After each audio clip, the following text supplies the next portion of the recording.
Agarra tu carril, güey.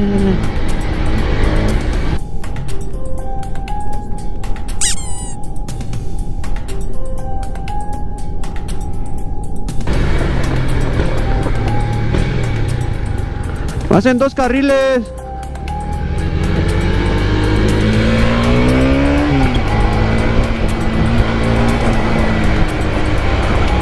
Vengan con este vato.